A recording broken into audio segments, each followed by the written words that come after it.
গৌতম লাহিড়ী, আপনাকে স্বাগত জানাচ্ছি পালস অফ পলিটিক্সে আমার আজকের আয়োজনে। ধন্যবাদ। শুভেচ্ছা অনেক। আপনাকে অনেক অনেক ধন্যবাদ, শুভেচ্ছা, আপনি যুক্ত হয়ে সময় দিচ্ছেন। যেই খবরটি নিয়ে খুব আলোচনা হচ্ছে, বাংলাদেশের গণমাধ্যমে এসেছে যে ভারতে বসে রাজনৈতিক কর্মকাণ্ড চালাতে পারবেন না শেখ হাসিনা, এটি মোদী সরকারের সিদ্ধান্ত। মানে বিষয়টি একটু বিশ্লেষণ করবেন, আসলে মোদী সরকারের সিদ্ধান্তটা কেমন বা সুনির্দিষ্টভাবে কি? বহু পুরনো সিদ্ধান্ত। বাংলাদেশের মানুষের স্মৃতিশক্তি দুর্বল। হুম, কারণ যখন মনে আছে হাদি হত্যার পরে বাংলাদেশ একটা কড়া বার্তা এবং পাঠিয়েছিল ভারত সরকারের কাছে, পররাষ্ট্র মন্ত্রী তখন একটা লিখিত জবাব দিয়েছিল। লিখিত জবাবে বলা আছে শেখ হাসিনা আমাদের এখানে আছেন, হুম। কিন্তু তাকে আমরা কোনো রাজনীতি করতে দিই না। এটা ভারত সরকারের ঘোষিত নীতি। আমি বলছি সেই হাদি হত্যার সময়কার। এখন তখনকার তো ফলে অনেক স্মৃতিশক্তি অনেকের দুর্বল, অনেকে ভাবছেন। কিন্তু গোটা যে রিপোর্টটা, এটা তো কোনো পার্লামেন্টে আলোচনা হয়নি, এটা অনেকের ভুল ধারণা। পার্লামেন্টে কোনো আলোচনাই চলছে না, কারণ বিরোধীদের হাঙ্গামার কারণে বন্ধ হয়ে যায়, স্থগিত হয়ে যায়। কিন্তু যেটা হয় যে ভারতের পার্লামেন্টে বিভিন্ন মন্ত্রণালয় তাদের স্ট্যান্ডিং কমিটির যে রিপোর্ট সেগুলো জমা পড়ে একের পর এক। এবং তাতে তারা যে রিপোর্ট দিয়েছিলেন তাতে সরকার কি ব্যবস্থা নিলেন সেটা তখন অ্যাকশন টেকেন রিপোর্ট হিসেবে জমা দেন। এই দিনের ঘটনায় যেটা ঘটেছিল, ইনফ্যাক্ট আমি সেই রিপোর্টটা তো পেয়েছি এবং পুরোটাই পড়েছি। তাতে একটা অংশ আছে শেখ হাসিনা প্রসঙ্গ, হুম। বাকিটা ভারত বাংলাদেশ দ্বিপাক্ষিক সম্পর্কের বিষয় রিপোর্ট। তাতে বলা আছে, সে কথা পরিষ্কার কথায়, এ ব্যাপারে সর্বসম্মতি ভারতের সকলেই, শেখ হাসিনাকে প্রত্যার্পণ করা যাবে না। কারণ এটা ভারত সরকারের সিভিলাইজেশন, একটা এক ধরনের সংস্কৃতি। কেউ বিপদে পড়লে তাকে আশ্রয় দেয়।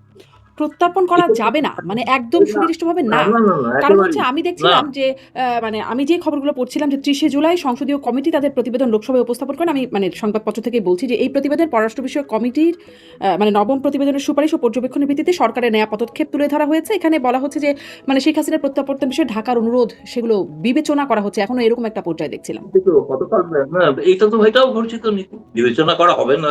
ওটাকে ডাস্টবিনে ফেলে দেওয়া হচ্ছে তা তো না, মানে বিবেচনা তো করাই প্রত্যার্পণ করা হচ্ছে। হবে না এটি যে বলছেন আপনি? না, না, ভারত সরকার একটা, আর একটা হচ্ছে সংসদরা কি বলছে। হুম, ভারত সরকার বলছেন আমরা বিবেচনা করছি, পর্যালোচনা করছি আইনি বিচার বিভাগীয় পদ্ধতি অনুসারে, কিন্তু সংসদীয় কমিটি বলছেন হুম। যে ভারতের যে সিভিলাইজেশন, যে সংস্কৃতি, সংস্কৃতি সভ্যতাগত যে সংস্কৃতি, তাতে কেউ বিপদে পড়লে আমরা কখনোই তাকে কোনো যেন বিপদে না ফেলি, মানে তার প্রাণ সংশয় আছে এমন যেন না হয়, সে বিষয়টা বিবেচনা করা উচিত সরকারের। সরকার বলেছেন আমরা সেটা বিবেচনা করছি, এবং একই সঙ্গে বলেছেন যে তার প্রত্যাবর্তন বিষয়টা খতিয়ে দিচ্ছি। একই সঙ্গে বলেছেন যে তিনি সেখান থেকে রাজনীতি করছেন না। কিন্তু শেখ হাসিনা, এখানে আওয়ামী লীগের কোনো দপ্তর নেই ভারতে, হুম। কিন্তু শেখ হাসিনা রাজনৈতিক নেতা নেত্রীর সঙ্গে বৈঠক করে চলেছেন, গতকালও করেছেন, আগামী দিনেও করবেন। এবং তিনি সব প্রস্তুতিও নিচ্ছেন কিভাবে দেশে ফিরবেন। তিনি বিভিন্ন গণমাধ্যমে সাক্ষাৎকার একের পর এক দিয়ে চলেছেন, আরো 12টা সাক্ষাৎকার প্রকাশিত হতে চলেছে। তার মধ্যে সর্বশেষ তো বোধহয় জানেন যে এপি প্রকাশিত হয়েছে, ভারতের প্রথম একটি ম্যাগাজিনে, আউটলুক ম্যাগাজিনে দীর্ঘ সাক্ষাৎকার প্রকাশিত হয়েছে। এবং আগামী কয়েকদিনের মধ্যে আরো কয়েকটি জায়গায় প্রকাশিত। তার আগে তো জাপানের কি বড় প্রকাশ করেছে সংবাদ সংস্থা, এবং সাউথ চায়না মর্নিং পোস্ট এখনো প্রকাশিত হয়েছে কিনা জানি না, কিন্তু ব্লুমবার্গ সাক্ষাৎকার নিয়েছে, সেটাও প্রকাশিত হতে পারে। ফলে তিনি তো দেখুন, তিনি সাক্ষাৎকার দিয়ে যাচ্ছেন, চলছে, এবং তিনি নেতা নেত্রীর সঙ্গে বৈঠক করছেন, তার যেটা স্বাভাবিক, যেটা করার কথা সেটাই করছেন। কিন্তু আমরা বলছি তিনি রাজনীতি করছেন। আমাদের তাহলে কি ভারত এটা একটা সরকারের দ্বিচারিতা গঠিত না? মানে নীতি তিনি হলো, সবই করছেন, রাজনৈতিক নির্দেশনা দিচ্ছেন, কর্মসূচি দিচ্ছেন। রাজনীতি তিনি তো বলছেন না যে প্রকাশ্যে বেরিয়ে এসে যে সভা করছেন না তো প্রকাশ্যে, যে আজকে আমি এদের সঙ্গে মিটিং করলাম, করে সিদ্ধান্ত না, নিলাম। কিন্তু ঘরোয়া, ঘরের মধ্যে একটা বৈঠক কিন্তু হচ্ছে, তাতে রাজনীতির তো আমরা ঘরোয়া ভার্সনও সাংবাদিকরা আছে। নানাবিধ, এখন রাজনীতির হ্যাঁ, মানে ঘরোয়া ভার্সন আমরা আছে, তাদেরকে ভার্চুয়াল ভার্সন শিখতে, আছে। ভার্চুয়াল কর্মীদের দিচ্ছেন। হুম, সেটা তো গণমাধ্যমকে তো এখন আটকানো যাবে না। সোশ্যাল সামাজিক গণমাধ্যমকে আটকাবেন কি করে, কে আটকাবে? সার্ভারটা কোথায়? ভারতের হাতে তো সার্ভার নেই, ভারত সুইচ অফ করে দেবে আর বন্ধ হয়ে গেল সব। মোবাইল ফোন, যে মোবাইল ফোন গুলো বিদেশি যেসব কোম্পানি মোবাইল ফোন চালান, বিক্রি করেন, উৎপাদন করেন, তারা করতে পারেন বন্ধ। আমি জানি না তারাও পারেন কিনা জানি না, আজকের দিনে কেউই করেন না। না, আর কিন্তু ভারতের ভারতের পক্ষে পক্ষে কোনো নির্দেশনাটা কি বা গণমাধ্যমকে ভারতের বলা সম্ভব সিদ্ধান্তটা না। কি? গৌতম লাহিড়ী, আমার প্রশ্নটা এখানে যে ভারতের সিদ্ধান্ত শেখ হাসিনা এক, তাতে মানে রাজনৈতিক কর্মকাণ্ড করতে পারবেন না। এই পারবেন নার মধ্যে না, ভার্চুয়ালি করতে পারবেন, ঘরোয়া রাজনীতি করতে পারবেন, শুধুমাত্র মাঠে ময়দানে বেরিয়ে রাজনীতি করতে পারবেন না, তাই আমরা কি? তো বলছি রাজনীতি, ভারত সরকার তো বলছে রাজনীতি তিনি করছেনই না। কোথায় রাজনীতি করছেন? আপনারা রাজনীতি করছেন, আমরা তো বলছি রাজনীতি তো করছেন না। আওয়ামী লীগের কোনো পোস্টারটা নিয়ে কিছু জানিয়ে মিটিং করছেন? এরকম তো কিছু করছেন না, কিন্তু আওয়ামী লীগ কর্মীদের কার নির্দেশনা ঘরে দিচ্ছেন। দরজা বন্ধ করে সেটা কি করে সেখানে এখন কি করে আপনারা মনে করছেন আমরা সাংবাদিকরা খবর রাখার চেষ্টা করি, যারা ডাকাত করে তাদেরকে আপনিও অনেক ইন্টারভিউ নিয়েছেন, তাই না? ইন্টারভিউ নিয়েছেন, তারা কি বলছেন, কেমন দেখলেন শেখ হাসিনাকে, এমনও কথা শোনা যাচ্ছে, চমৎকার দেখেছেন, খাওয়া দাওয়া করেছেন, কেমন আছো ইত্যাদি সবই তো তারাই তো বলেছেন না, আপনাদের সাংবাদিক তো বলছেন। ফলে কিন্তু ঘরের মধ্যে কি আলোচনা হলো না হলো সেখানে তো আর কিছু তো সেরকম কিছু তো প্রকাশ্যে শেখ হাসিনা কিছু বলছেন। শেখ হাসিনা তো প্রকাশ্যে বলছেন, শেখ হাসিনার কথাগুলো একদম সবাই শুনছি আমরা, তারপরেও বলছেন না তিনি ফিরবেন, তিনি নির্দেশনা দিচ্ছেন। মানে ইন্টারভিউতে বলছেন, এটা তো ইন্টারভিউতে বলছেন। না, তিনি শুধুমাত্র রয়টার্স দিয়ে শুরু করেছেন, এখন শেষ হবে ভারতের আরো 13টা, আমি সর্বশেষ খবর জানি 13টা সংবাদ তারা ইন্টারভিউ একের পর এক তো নিচ্ছেন। এই ইন্টারভিউটা কি ব্যক্তি শেখ হাসিনা হিসেবে দিচ্ছেন, নাকি আওয়ামী লীগের সভাপতি হিসেবে দিচ্ছেন, সাবেক প্রধানমন্ত্রী হিসেবে দিচ্ছেন? তিনি তো আওয়ামী লীগের সভানেত্রী, সেই হিসেবেই দিচ্ছে, তার তো সেটি একটা এইভাবেই রাজনৈতিক দেওয়া পরিচিতির বহিঃপ্রকাশ না? ফর্মার প্রাইম মিনিস্টার বলে তো বলছেন অনেকে, কিন্তু রয়টার্সে কিভাবে ছাপা হয়েছে, পরিচয় দেওয়া হয়েছে, এপি তে যেভাবে পরিচয় দেওয়া হয়েছে, ফর্মার প্রাইম মিনিস্টার, তাই না? তার মানে আসলে ভারতের এই কথাটা একরকম মানে মুখের কথা, খুব মনের কথা না। লন্ডনে থাকাকালীন তারেক রহমান যা যা করেছিল তাই করেছিল। হুম। লন্ডনে থাকাকালীন তিনি কি রাজনীতি করেননি? কিন্তু বিদেশ থেকে লন্ডনের তো এরকম করেছেন, কোনো নির্দেশনা ছিল না যে তিনি রাজনীতি করতে পারবেন না। দিল্লি করেছেন, গুদাম করেছেন টিকিটের, সবই তো করেছেন লন্ডন থেকে, তাই না? কিন্তু তো তিনি যা যুক্তরাজ্যের তো করেছেন গৌতম লাহিড়ী, কিভাবে করেছেন? যুক্তরাজ্যের তো এমন কোনো নির্দেশনা ছিল না বা এমন কোনো অবস্থান ছিল না যে তারেক রহমান রাজনীতি করতে পারবেন না। না, তিনি তো আর খালি পুরোনো ইতিহাস ঘেটে লাভ আছে কি? তিনি মুচলেখা দিয়ে গিয়েছিলেন রাজনীতি করবেন না। এটা তো দেশের কথা বলছেন, হ্যাঁ, দেশে কিন্তু সেটাই। যুক্তরাজ্য, আমি তো বলছি ভারতের অবস্থানের কথা। কিন্তু আওয়ামী লীগ তিনি শুনুন, তিনি তো ফ্রান্স বা ইতালির রাজনীতি করছিলেন না, তিনি বাংলাদেশের রাজনীতি করছিলেন। স্বাভাবিক, এটা এইভাবেই করে থাকেন এরা সকলেই। এটা তো আপত্তির কিছু নেই, কোনো আপত্তি করেনি তারেক রহমান নিয়ে। তো এখন আপত্তি তো আমি শুনিনি যে তারেক রহমান নিজে কোনো আপত্তি করেছেন শেখ হাসিনা এভাবে কথা বলছেন। হ্যাঁ, তাদের দলের কিছু কিছু মন্ত্রী নেতা এসে মাঝে মাঝে বলে গেছেন, কিন্তু তারা দেখেছেন হতাশ, বলে কোনো লাভ নেই। মানে কারণ এটাই হচ্ছে, তাহলে কি কনক্লুশনটা এটাই? গণমাধ্যমকে বলতে পারবে না, ভারত সরকার কোনো গণমাধ্যমকে বলতে পারবে না বাংলাদেশের সরকারের মতো, এখানে বলা গণমাধ্যমকে চাপতে পারবে না, এখানে ভারত সরকার বলতে পারবে না না, মানে যে বাংলাদেশের এই গণমাধ্যমের অবস্থা খারাপ সেটি। রয়টার্সকে বলবেন আপনি শেখ হাসিনা ইন্টারভিউ কেন নাকি নিয়েছেন, ধমকাবে বা চাকরি খেয়ে দেবে রয়টার্সে, যেটা বাংলাদেশে ঘটছে সেটা এখানে ঘটে। ভারত এখানে মুক্ত স্বাধীন সকল তো ব্যাপার। জনাব গৌতম লাহিড়ী, একটুখানি বলি যে ভারতে মুক্ত স্বাধীন গণমাধ্যম, কিন্তু রিপোর্টার্স উইদাউট বর্ডারের যে রিপোর্টটা, তাতে কিন্তু বাংলাদেশের যে গণমাধ্যমের স্বাধীনতায় ভারতের অবস্থান পেছনে, পাকিস্তান প্যালেস্টাইনের চেয়ে পেছনে ভারতের গণমাধ্যমের স্বাধীনতা। সেটা কি তাতেই এই অবস্থা, তাহলে ইচ্ছে উপরে উঠলে কি হতো? তাহলে তো শেখ হাসিনা সহ ইন্টারভিউ হতো বাংলাদেশের মধ্যে, মানে তাই না? এতেই নিম্ন থাকাকালীন, নিম্ন সূচকে থাকাকালীন এই হাল। নিম্ন মানে সূচক অতএব মানে না থাকলে ভারতের গণমাধ্যম বাংলাদেশ পারে, বাংলাদেশের গণমাধ্যম পারে না, বিষয়টা এমন না। বাংলাদেশের গণমাধ্যমের অবস্থা খুবই খারাপ, আমি নিজেও গণমাধ্যমের কর্মী হিসেবে আমি না, জানি। বাংলাদেশের গণমাধ্যমে চাকরি চলে যাবে, হ্যাঁ, চাকরি চলে যাবে। আপনি কালকে ভারতের দীনেশ ত্রিবেদী সার্জেই গড়ের সঙ্গে বৈঠক করেছেন, প্রথম সারির সংবাদপত্রগুলো খবর ছাপতে ভয় পেয়েছে, অথচ সেই সম্পাদকরা তারা দাবি করেন তার নিরপেক্ষ সাংবাদিকতায় বিশ্বাস করেন। কেন মানে এরকম ধরেন আপনারাও অনেক কিছু সংবাদ প্রকাশ করেন না বা করলেও পার্শিয়াল করেন, সেই আলোচনাটা অবশ্য আজকের না। আপনি বলছেন যে সেটা তো নিশ্চয়ই সবকিছু, একটা গণমাধ্যমের তাদের স্বাধীনতা আছে, সম্পাদকীয় নীতি আছে, সব বুঝলাম, কিন্তু একটা ঘটনা যেটা ঘটেছে আপনাদের এজেন্সির থেকে আমরা জানলাম, তাই না? আপনাদের ইউএনবি খবর করেছে ছবি সহ যে দীনেশ ত্রিবেদী হাই কমিশনের সঙ্গে সার্জেই গড়ের বৈঠক হয়েছে একটা, কিন্তু কোথাও দু একটা ছেপেছে, কেউ ছাপেনি যেমন না, ছেপেছে দু একজন, সবাই নয়। যে এই প্রসঙ্গটা নিয়েও আসবো, খুব বিস্তারিত আলোচনা হয় নাই, তবে ওই যে গণমাধ্যমের স্বাধীনতা সূচকের কথা বলছিলাম, 2026-এর রিপোর্ট, বাংলাদেশের অবস্থান 152তম, খুবই নিচের দিকে, ভারতের অবস্থান আরও নিচে, 157তম। এবারে আসি যে মানে দুটো বিষয় নিয়ে কথা বলছি একই সাথে, শেখ হাসিনার প্রত্যর্পণ আর শেখ হাসিনা রাজনৈতিক কর্মকাণ্ড করতে পারবেন কিনা। তাহলে মানে আমি যদি কনক্লুশনটা নিই, যেমন চলছে শেখ হাসিনা যেভাবে রাজনৈতিক নির্দেশনা, কথাবার্তা, নেতাকর্মীদের সাথে কথা বলছেন, তেমনই চলবে, কোনো পরিবর্তন হবে না। কিন্তু ভারত সরকারকে জিজ্ঞেস করবেন, বলবেন যে আমরা রাজনীতি করতে আমি একটু শুনি নাই, লাইনটা মিস করেছি। বলছি যেটা শেখ হাসিনা করে চলেছেন সেটা করে যাবেন, আচ্ছা, তাতে তো ভারত সরকার তো বাধা দেয়নি। কিন্তু ভারত সরকারকে আপনি জিজ্ঞেস করেন এগুলো হচ্ছে কেন, বলবে কই রাজনীতি তো করতে দিইনি। আচ্ছা, মানে মুখে বলবে না, কিন্তু ভেতর ভেতর যা হচ্ছে তাই হবে, মুখে শুধু বলা হবে না। না, মুখে তো এটাই বলবে, আমরা তো রাজনীতি করতে দিইনি। তিনি কোথায় রাজনীতি করছেন আমরা তো জানি না। আপনারা জানেন, আমরা তো জানি রাজনীতি করছে। এটাকে কি বলে তাহলে? আপনারা এটাকে কি বলছেন? মানে ধরেন আপনিও দীর্ঘদিন আপনার সাংবাদিকতার অভিজ্ঞতা, আপনি অনেক মানে অভিজ্ঞ সাংবাদিক, জ্ঞানী সাংবাদিক। আপনার দেশি-বিদেশি অভিজ্ঞতা আছে। ফলে আপনার অভিজ্ঞতা থেকে কি বলে এটা? আসলে কি এটা রাজনীতি না? যে নেতাকর্মীদের নির্দেশনা দেয়া, তার কর্মসূচি ঘোষণা করা, এগুলো আসলে কি? ওই গেরিলা পদ্ধতিতে রাজনীতি করা। হুম। ফ্যাসিস্ট রাজত্বে যেভাবে রাজনীতি করতে হয় সেভাবেই করছে। আচ্ছা, মানে করছেন রাজনীতি এবং তাতে ভারতের কোনো আপত্তি নেই। যেভাবে দেখে করতো, লুকিয়ে করতো, তাই না? প্রকাশ্যে করতে পারতো না। তাহলে কি ভারতের বিষয়টা এরকম যে প্রকাশ্য রাজনীতি করতে পারবেন না, গোপনে করলে কোনো সমস্যা নাই? মানে এটা হচ্ছে ভারতের অবস্থান। না, গোপনে করছেন সেটাই তো ভারত সরকার জানে না। ভারত সরকার বলছেন রাজনীতি তিনি করছেনই না। আপনারা এই যে আপনি বলছেন বললেন যে এটা তো তিনি সংবাদপত্রে ইন্টারভিউ দিচ্ছেন, নেতা কর্মীদের সঙ্গে ঘরোয়া বৈঠক করছেন। নির্দেশনা সেটা তো দিচ্ছেন। রাজনীতি করছেন নাকি তার পারিবারিক সুখ দুঃখের আলোচনা করছেন আমরা তো জানি না। মানে ভারত সরকার তো সেখানে উপস্থিত না। কিন্তু শেখ হাসিনা তিনি তো বন্দী নন, কারাগারে বন্দী নন, হুম, হুম। তাই না? তিনি একজন মুক্ত নেত্রী। ফলে তিনি তার মতো করে তার যে করছেন, তার নিজেদের লোকেদের সঙ্গে, ছেলে মেয়েদের সঙ্গে কথা বলছেন, পারিবারিক লোকেদের সঙ্গে কথা বলছেন, নেতা নেত্রী যারা ভারতে পালিয়ে আসতে বাধ্য হয়েছেন বা বিদেশে পালিয়ে আসতে বাধ্য হয়েছেন তাদের সঙ্গে কথা বলছেন।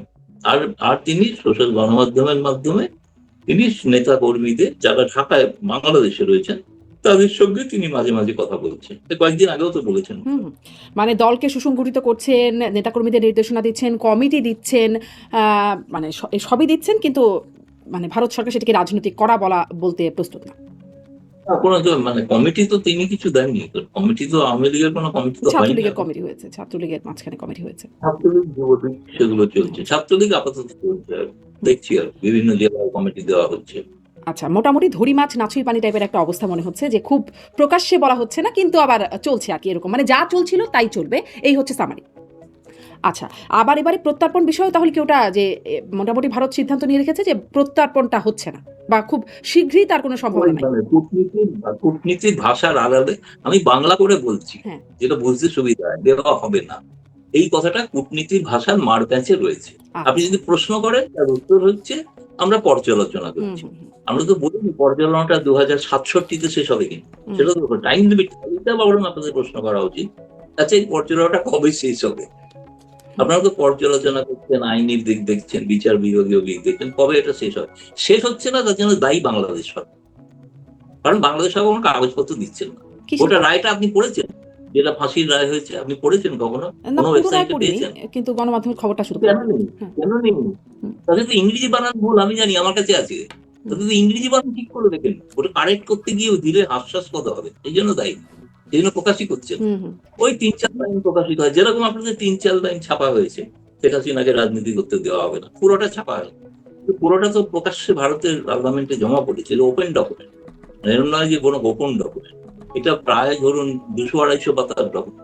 তাতে বিভিন্ন ক্ষেত্রে যে বিষয়গুলো আছে সেগুলো তবুও দেখলাম একটা বাংলা কাগজ আজকে ছেপেছে বাংলাদেশে, যে ভারত বাংলাদেশের সম্পর্কের মূল ভিত্তি হলো ৭১-এর মুক্তিযুদ্ধ, অর্থাৎ সেই বঙ্গবন্ধুর সময়।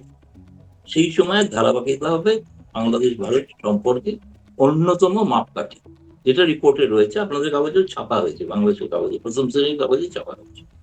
হুম। আম, অনেক কাগজ সাহস পাইনি হুম, একটু ওই ৭১-এর। হ্যাঁ, একটু সাউন্ড কম আসছে। এটা কি কোনো বাড়ানোর সুযোগ আছে? ও আচ্ছা, আচ্ছা। না, সরি। তাহলে কোনো কারণে আমি জানি না কেন কম আসছে। আচ্ছা। এটা কি মানে পাখার কোনো আওয়াজ আসছে?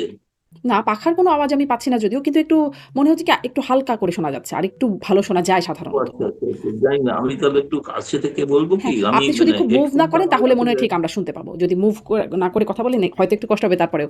তাহলে গৌতম লাহিড়ী, আবার একটু প্রসঙ্গে আসি যে উম এরপরে ওই যে ভারত বাংলাদেশ সম্পর্কের কথা। আপনার সাথে যখন গত অনুষ্ঠানেও কথা হচ্ছিল, তখন আপনি খোলামেলায় বলছিলেন যে সম্পর্ক আসলে স্বাভাবিক হয়নি। যেটি ইউনূস সরকারের আমলে ছিল সেটি এখনো স্বাভাবিক হয়নি, এবং সেটিও বাংলাদেশের কারণেই হয়নি বলে আপনি বলছিলেন। কি ভারতের পক্ষ থেকে আমি প্রশ্ন করছিলাম যে আমরা তো দেখেছি সম্পর্ক উন্নয়নের কথা বলা হয়েছে, নির্বাচিত সরকার আসলে একটা বার্তাও দেখেছি, জয়শঙ্কর আশা ইত্যাদি নানান রকম। আপনি বলছেন বাংলাদেশের কারণে হয়নি। কিন্তু তারপরে এবং তার কারণেই প্রশ্নটা ছিল যে ডাক্তার জাহিদকে এয়ারপোর্টে হয়রানি করা, পুশ ইন করা, তো এগুলো একটা বার্তা একটা চাপ, আপনি এই বিষয়টা একদম আমাকে খুলে বলেছিলেন। তো এখন কি হলো? এখন আসলে সেরকম কিছু নাই, পুশিন হচ্ছে না। আবার অন্যদিকে দেখা যাচ্ছে প্রধানমন্ত্রীকে নেবার ব্যাপারে দীনেশ ত্রিবেদী বললেন অধীর আগ্রহে অপেক্ষা করছে ভারত। আবার নরেন্দ্র মোদী, আপনার রিপোর্টেই পড়ছিলাম ভারতের প্রধানমন্ত্রী তিনি বিমস্টেক সম্মেলনে যোগ দিতে তাকে একরকম নজিরবিহীনভাবে তাকে আমন্ত্রণ জানাচ্ছেন। মানে এরকম বিশেষ একটা অ্যাপ্রোচ, এইটা আবার কি হলো যে সম্পর্ক একটা বিশেষভাবে ভারতের উদ্যোগ দেখা যাচ্ছে? না, দেখুন, পরিষ্কার কথা হচ্ছে যে ব্রিক্স একটা আন্তর্জাতিক মঞ্চ, এবং সেই মঞ্চে 11টি রাষ্ট্র সেখানে তারা আসছেন। নিকটবর্তী প্রতিবেশী হিসেবে বাংলাদেশ, তার বাংলাদেশের যেহেতু প্রধানমন্ত্রী তারেক রহমান, কিন্তু তাকে আমন্ত্রণ জানানো হয়েছে তিনি বিমস্টেকের পৌরোহিত্য করেন বলে। ব্রিক্সের পৌরোহিত্য করেন নরেন্দ্র মোদী। আচ্ছা, একটা জিনিস ভেবে রাখা দরকার, নরেন্দ্র মোদীর প্রথম যেটা আমন্ত্রণ সেটা কিন্তু এখনো পড়ে আছে তারেক রহমানের টেবিলে। যেটা প্রথম তিনি নির্বাচিত হওয়ার পর প্রধানমন্ত্রী নরেন্দ্র মোদী হচ্ছে প্রথম প্রধানমন্ত্রী গোটা বিশ্বে যিনি তারেক রহমানকে ভারতে আমন্ত্রণ জানিয়েছিলেন। সেটা হচ্ছিল প্রধানমন্ত্রী আমন্ত্রণ জানিয়েছেন প্রধানমন্ত্রী। এখানে আমন্ত্রণটা হচ্ছে ব্রিক্সের সভাপতি আমন্ত্রণ জানিয়েছেন বিমস্টেকের সভাপতিকে। এবং ব্রিক্সের সভাপতি তো তিনিই হবেন যিনি প্রধানমন্ত্রী, আর বিমস্টেকের সভাপতি তিনিই হবেন যিনি প্রধানমন্ত্রী। যেমন আগে ইউনূস ছিলেন, তারও আগে শেখ হাসিনা। ফলে সেই কারণেই তাকে আমন্ত্রণ জানানোটা হচ্ছে, এটা আমাদের দিক থেকে বলতে পারি যে ভারতের দিক থেকে ভারত তো বলতে পারতো যে আমরা আমন্ত্রণ জানালেন না কেন। যদি না জানাতো তাহলে প্রশ্ন উঠতো যে কেন জানানো হলো না। ফলে সেই কারণে আমার মনে হচ্ছে যে এটা একটা মানে এটা একটা কূটনৈতিক শিষ্টাচার, যে শিষ্টাচারের কারণে ভারত এই আমন্ত্রণটা জানিয়েছে নিঃসন্দেহে। এবং সেটা আমার ধারণা সেটা তারেক রহমান সরকার এটা বিবেচনা করছেন।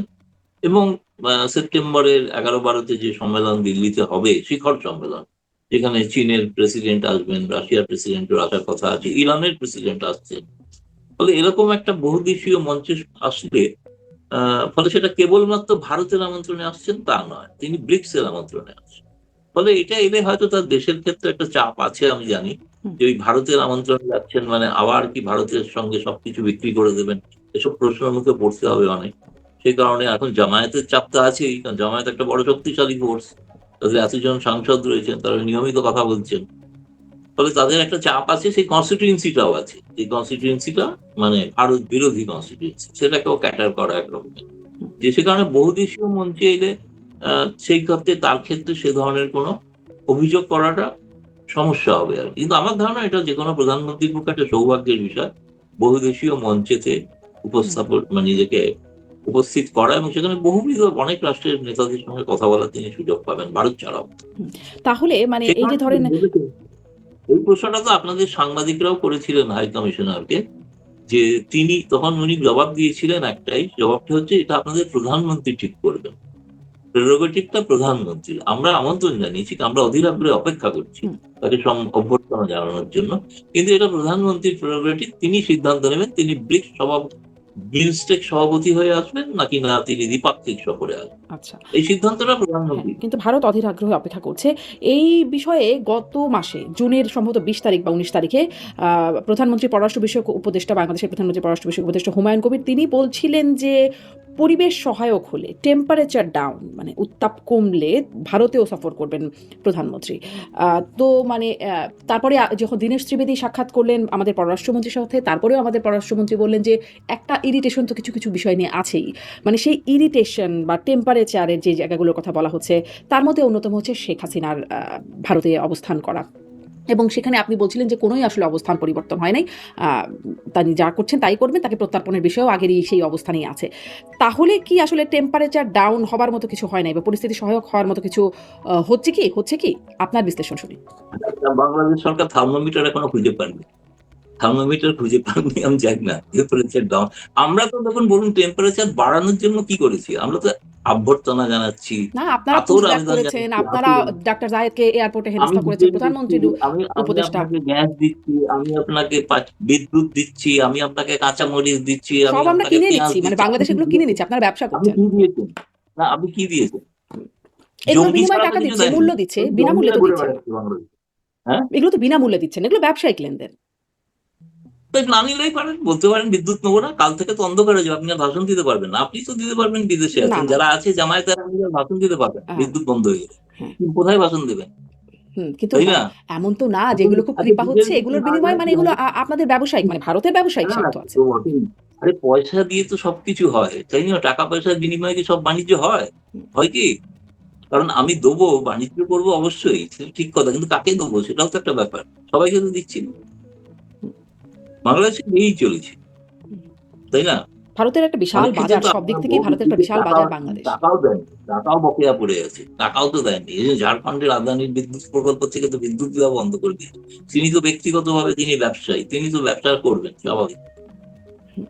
মানে তাহলে আসলে কি পরিবর্তন? মানে ওই যে আপনি বলছেন যে আপনাদের পক্ষ থেকে তো মানে ডাক্তার জাহেদকে ওইটা একটা বিশাল আলোচনার বিষয় ছিল। বাংলাদেশের একজন প্রতিমন্ত্রী পর্যায়ের ব্যক্তি তিনি একটা সরকারি সফরে গেলেন কিন্তু এরকম একটা বিব্রতকর পরিস্থিতিতে পড়লেন বা আগের অনুষ্ঠানে আপনার সাথে আলোচনা হচ্ছিল যে যেভাবে ভারত মানে অ্যাগ্রেসিভলি পুশ ব্যাক করছিল। সেখান থেকে ভারত তো আবার এখানে এসে পৌঁছালো। মানে এখন তো আবার খুব ভালো কথা বলছে, অধীর আগ্রহের কথা বলছে বা পুশ ব্যাকটাও করছে না এখন সেই সময়ে। আ এর জন্য কি কিছু হলো কিনা? ধরেন এর মধ্যে আবার দুটো ঘটনা দেখলাম। দীনেশ ত্রিবেদীর সাথে বৈঠকটাতে দেখলাম। আবার দেখলাম সার্জিও গোর যিনি ভারতীয় যুক্তরাষ্ট্রের রাষ্ট্রদূত বটে। আর দক্ষিণ ও মধ্য এশীয় ট্রাম্পের বিশেষ দূত। তিনিও আমাদের দেশে আসলেন, পররাষ্ট্রমন্ত্রীর সাক্ষাৎ করলেন, আম প্রধানমন্ত্রীর সাথে সাক্ষাৎ করলেন। আবার দুজনও সাক্ষাৎ করলেন, দীনেশ ত্রিবেদী এবং সার্জিও গোর। এগুলোর একটা প্রভাব কি মানে পড়ছে? না, এটা তো আমেরিকাকে আপনাদের জিজ্ঞেস করা উচিত। আপনারা ঢাকায় এসে হঠাৎ ভারতীয় হাই কমিশনের সঙ্গে দেখা করবেন কেন? কিন্তু আমি যে হোটেলে ছিলেন সেই হোটেলে সাক্ষাৎ হয়েছে না? তো হুম, তিনি কেন সাক্ষাৎ করলেন? তার যে গোলকে প্রশ্ন করার যদি সাহস থাকে বাংলাদেশে, শহীদুর রহমানের করা উচিত। তিনি জানতেন তো কার সঙ্গে সাক্ষাৎ হচ্ছে। না তা তো না। আমেরিকাকে প্রশ্ন করার সাহস নেই বাংলাদেশে। এটা এতটা পারেন না। যুক্তরাষ্ট্র দুটোকেই প্রশ্ন করতে, ওখানে আওয়ামী লীগের লোকেরা ডিম চুড়বে, সেখানে প্রশ্ন করতে পারেন না, আপত্তি করতে পারেন না। যুক্তরাজ্যের প্রধানমন্ত্রীকে কড়া চিঠি দিন, এটা দিতে পারেন না। এটা দেওয়া সম্ভব না। আপনি দিতে পারেন কোথায়? ভারতে। তাই ডিম না? তো বাংলাদেশেও ছুটছে। এগুলো ফলে ডিম ছোড়ার আর কি কড়া প্রতিবাদ দেবে? না, আমি বলছি যে সেজন্য ওগুলো তো আপনার আমেরিকা তো নিউ ইয়র্কেও তো ডিম ছুড়েছিল না, তাই না? সেগুলো তো আপনি তো যুক্তরাষ্ট্রে কাউকে তো চিঠি লেখেন যে কেন এরকম ঘটলো, অপমান করা হয়েছে, সেরকম তো বলেননি কিছু, তাই না? মুখ বিনিরোধে হজম করে, সেটা বড় না, দেশ কিন্তু ভয় ডিম পায়। ছোড়াটা ধরেন জানেন একটা যে তার তাদের যে দেশের নেতাকর্মীদেরও বিভিন্ন সময় এরকম হয়। ডিম ছোড়াটা একটা কি কি মাইল্ড করবেন একটা ঢাকায় এসে, আর যেগুলো ঢাকায় এসে কি কি করবেন সবটাই তো বাংলাদেশের পররাষ্ট্র মন্ত্রণালয় তো জানে, তাই না? হুম। এবং সেদিনের বৈঠকের পর শুনলাম তো আবার নৈশভোজটাও হয়নি। কি খাবার পছন্দ হয়নি স্যার?